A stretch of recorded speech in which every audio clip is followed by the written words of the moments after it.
আসসালামু আলাইকুম। আশা করি সবাই ভালো আছেন। গ্রিন এনার্জি চ্যানেলের পক্ষ থেকে সবাইকে জানাই স্বাগতম। বন্ধুরা, আজকে আমরা একটা সোলার প্যানেলের ভিডিও নিয়ে আসলাম। তো আজকে আমাদের সোলার প্যানেলটা লঞ্জি 350 ওয়াট। তো আমার এই চ্যানেলে আমি লঞ্জি 355 ওয়াট 360 ওয়াটের ভিডিও করেছি। তো এই প্রথম 350 ওয়াটের ভিডিও করতেছি। তো এই ভিডিওটা দেখলে যাদের কয়েকটা সমস্যা দূর হবে হয়তো, যেটা আমার মনে হচ্ছে সেটা হলো যে কারো প্যানেলের লঞ্জি এই 24 ভোল্টের প্যানেলের যদি আউটপুট কম আসে, মানে সেটাও হয়তো বুঝতে পারবেন এই ভিডিওটা দেখলে আপনি কিভাবে সেটাকে বৃদ্ধি করবেন। তারপরে 355 ওয়াট থেকে কত ওয়াট আউটপুট পাওয়া যায়, এই সমস্ত সমস্যা নিয়ে আজকে কথা বলা। তো যদিও ভিডিওটা আমার না, আমার এক সাবস্ক্রাইবার ভাই থেকে নেওয়া। উনি আমাকে প্রশ্ন করেছিলেন যে কেন তার 350 ওয়াট প্যানেল থেকে আউটপুট কম আসে। উনি আমাকে বলেছিল যে 4-5 অ্যাম্পিয়ার করে আসে, এর বেশি আসে না, 70 ওয়াটের মতো হয়তো হবে। তো পরে আমি যে কথাটা বলছিলাম উনি ওভাবে চেক করে দেখছেন আর সেই ভিডিওগুলো আমাকে পাঠাইছে, আর এটা নিয়ে আজকের ভিডিও করা। তো সম্পূর্ণ ভিডিওটা দেখুন এবং দেখুন আমরা 350 ওয়াট লঞ্জি প্যানেল থেকে কত ওয়াট আউটপুট পাই। বন্ধুরা, এই 350 ওয়াট লঞ্জি প্যানেলের সাথে ব্যবহার করা হয়েছে 100 অ্যাম্পিয়ারের একটি হ্যামকো ব্যাটারি। তো এই ব্যাটারিটা দিয়ে মোটামুটি ভালোই চার্জ হচ্ছে।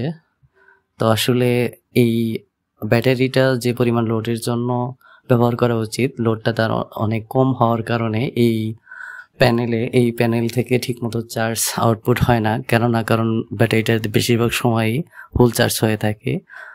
তো মূলত এটাই কারণ যে ব্যাটারি প্যানেল থেকে বেশি আউটপুট না পায়। বন্ধুরা, আপনারা যারা এমপিপিটি চার্জ কন্ট্রোলার কিনতে চান তারা ধারাজ থেকে কিনলে একটু কম দামেই পাবেন, কিন্তু তাছাড়া যদি বাংলাদেশের অন্য কোনো ক্রেতার কাছ থেকে কিনতে চান ডিরেক্টলি, তাহলে সেটা হয়তো অনেকটাই বেশি দামে কিনতে হবে। বেশি দাম বলতে 500 থেকে 700 টাকা।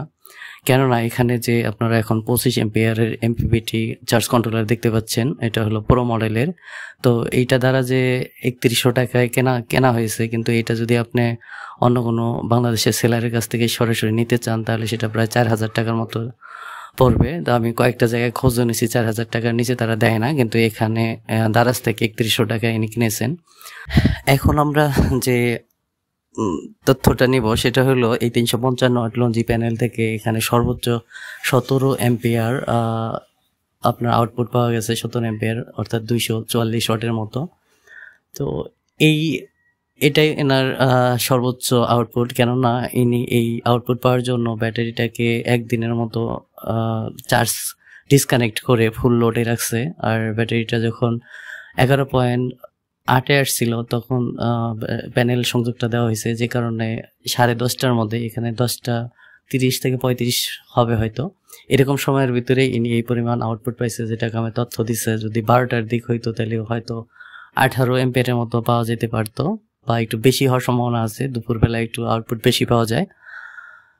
তো আপনারা যাদের প্যানেল থেকে ঠিকমতো আউটপুট পান না, তারা এরকম প্যানেলের আউটপুট চেক করার জন্য ব্যাটারিটাকে ঠিকমতো ডিসচার্জ করে নেবেন, অর্থাৎ 11.5 আনলে আরও ভালো হয়। যদি না আনতে পারেন কমপক্ষে 12 নিচে আনবেন, তারপরে চার্জ দেখবেন অটোমেটিক্যালি আপনার আউটপুট বৃদ্ধি পাচ্ছে। তারপরে যদি বৃদ্ধি না পায় তাহলে আপনার কেবল অথবা কন্ট্রোলারের সমস্যা।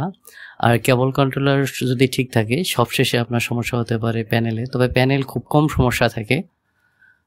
তো এই জন্য যাদের প্যানেল থেকে আউটপুট কম পান তারা দুশ্চিন্তা না করে আপনার এই 2 থেকে 3টা বিষয় একটু চেক করে তারপরে আপনারা সিদ্ধান্ত নিন যে আপনার প্যানেল ভালো না খারাপ। ডিরেক্টলি প্রথম অবস্থায় নেবেন না। আর যারা এই চার্জ কন্ট্রোলার নিতে চান তারা দারাজ থেকেই নেবেন। তো দারাজে একটু কম দামেই পাওয়া যায়।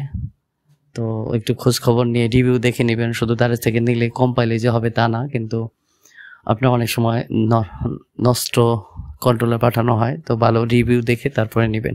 তো আজকের মতো এখানে ভিডিওটি